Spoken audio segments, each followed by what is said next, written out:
Hi, August 17th. Time's marching right along, isn't it? Nehemiah 12:27 through 13:31. For the dedication of the new wall of Jerusalem, the Levites throughout the land were asked to come to Jerusalem to assist in the ceremonies. They were to take part in the joyous occasion with their songs of thanksgiving and with the music of cymbals, harps, and lyres. The singers were brought together from the region around Jerusalem and from the villages of the Netophathites. They also came from Beth Gilgal and the rural areas near Geba and Asmaveth, for the singers had built their own settlements around Jerusalem.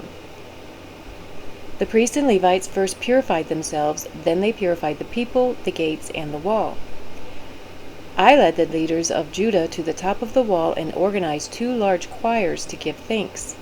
One of the choirs proceeded southward along the top of the wall to the Dung Gate. Hoshea and half the leaders of Judah followed them, along with Azariah, Ezra, Meshullam, Judah, Benjamin, Shemaiah, and Jeremiah. Then came some priests who played trumpets, including Zechariah, son of Jonathan, son of Shemaiah, son of Mattaniah, son of Micaiah, son of Zakur, a descendant of Asaph, and Zechariah's colleagues were Shemaiah, Azarel, Milalai, Gilalai, Mai,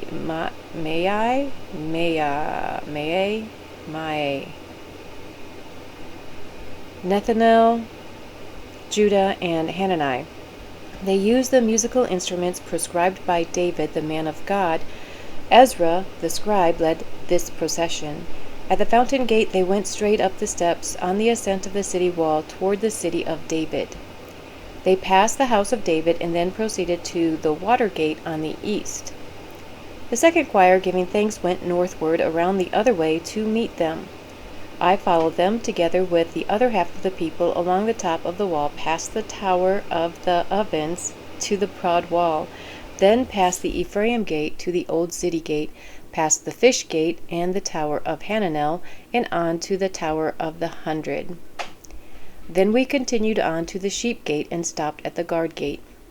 The 2 choirs that were giving thanks then proceeded to the temple of God, where they took their places. So did I, together with a group of leaders who were with me.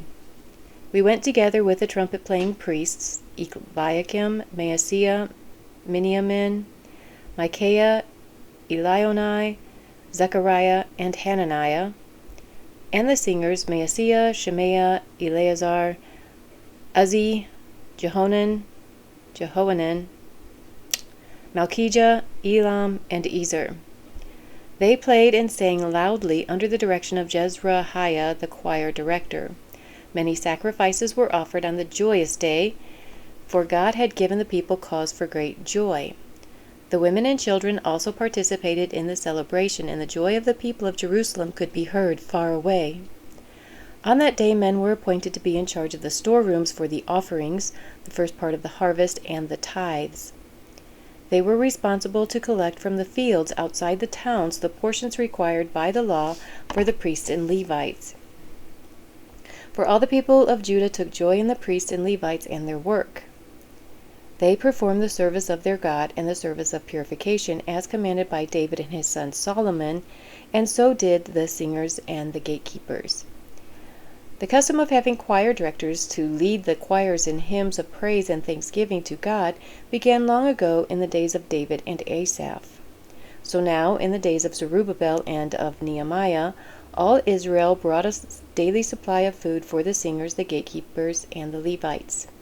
The Levites, in turn, gave a portion of what they received to the priests, the descendants of Aaron. On that same day, as the book of Moses was being read to the people, the passage was found that said, "No Ammonite or Moabite should ever be permitted to enter the assembly of God." For they had not provided the Israelites with food and water in the wilderness. Instead, they hired Balaam to curse them, though our God turned the curse into a blessing.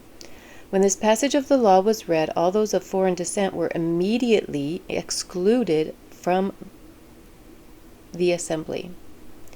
Before this had happened, Eliashib the priest, who had been appointed as supervisor of the storerooms of the temple of our God, and who was also a relative of Tobiah, had converted a large storage room and placed it at Tobiah's disposal.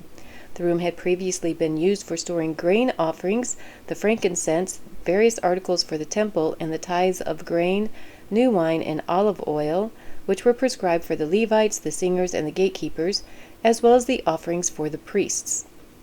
I was not in Jerusalem at that time, for I had not returned to King Artaxerxes of Babylon in the 32nd year of his reign, though I later asked his permission to return. When I arrived back in Jerusalem, I learned about Eliashib's evil deed in providing Tobiah with a room in the courtyards of the temple of God. I became very upset and threw all of Tobiah's belongings out of the room. Then I demanded that the rooms be purified, and I brought back the articles of God's temple, the grain offerings, and the frankincense. I also discovered that the Levites had not been given their prescribed portions of food, so they and the singers who were to conduct the worship services had all returned to work the fields. I immediately confronted the leaders and demanded, "Why has the temple of God been neglected?" Then I called all the Levites back again and restored them to their proper duties. And once more all the people of Judah began bringing their tithes of grain, new wine, and olive oil to the temple storerooms.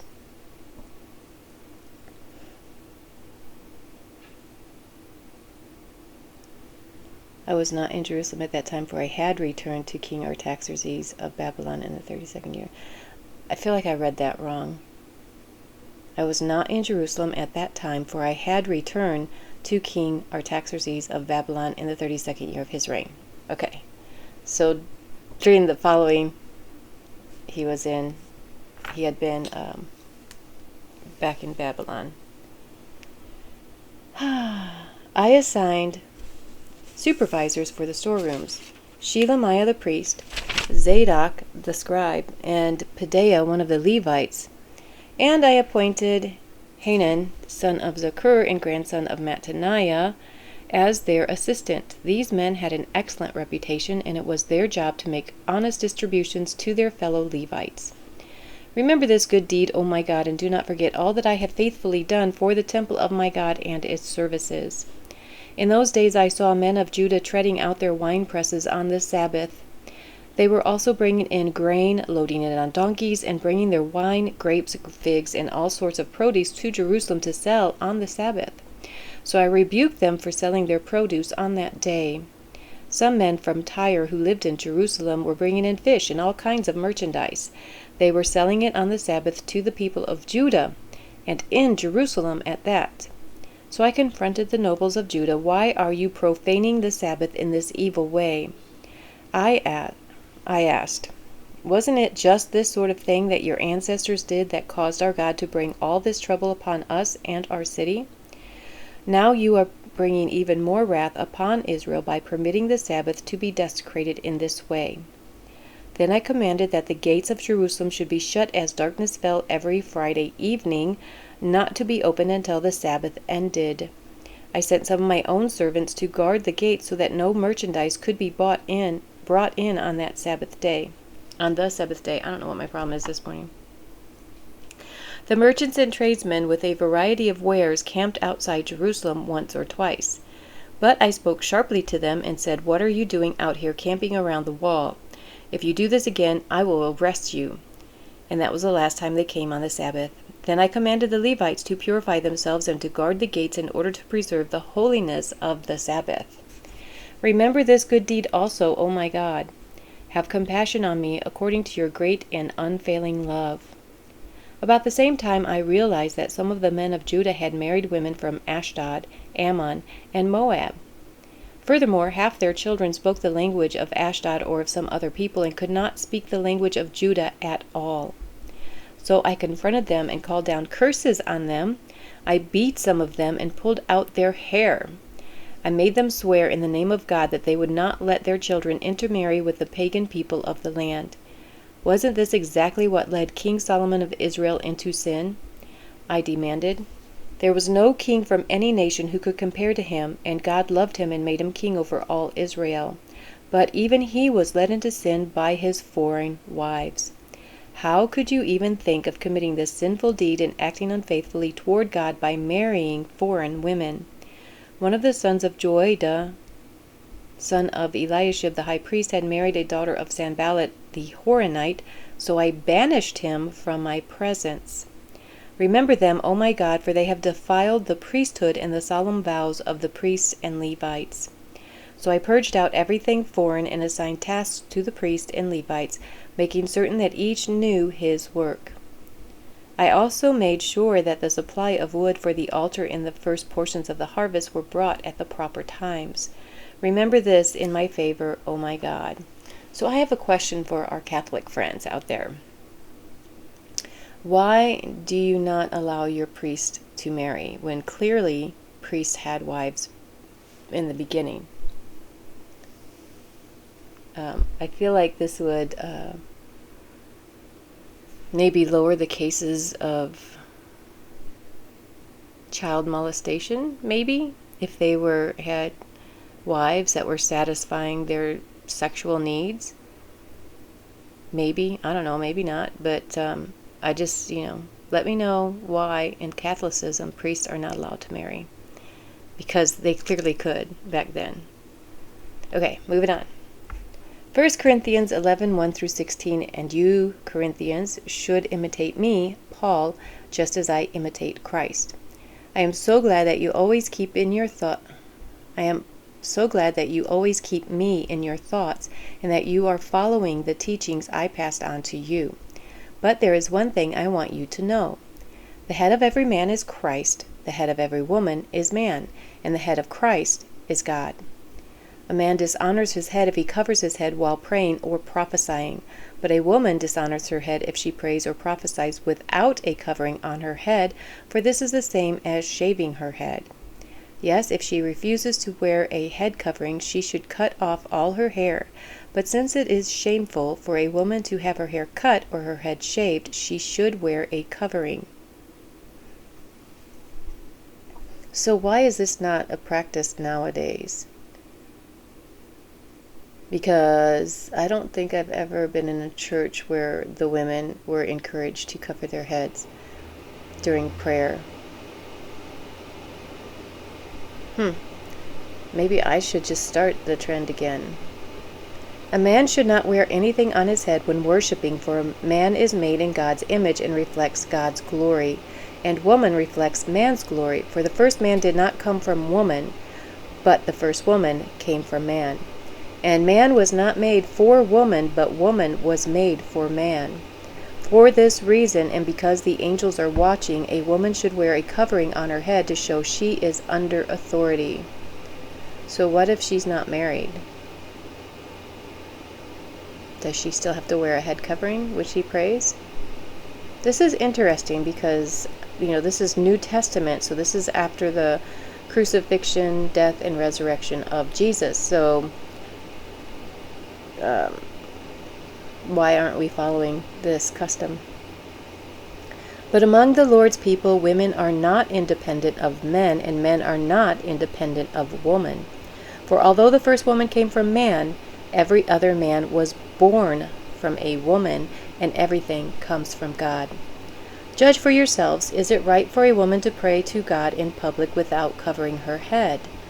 Isn't it obvious that it's disgraceful for a man to have long hair?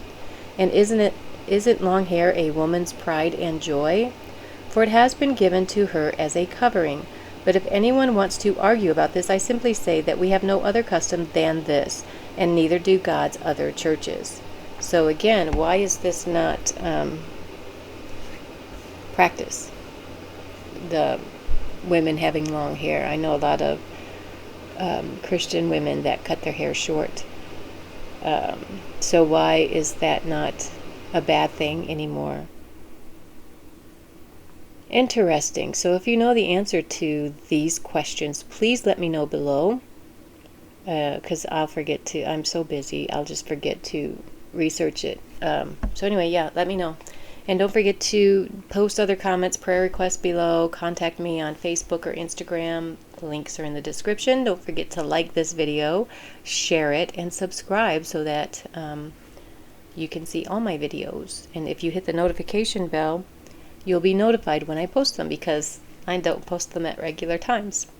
Don't forget to click over here for Psalms and Proverbs. You have to listen to Psalms and Proverbs also. That is part of your daily reading. And I will see you tomorrow. Have a great day. God bless you. I love you. Bye. Oh, what?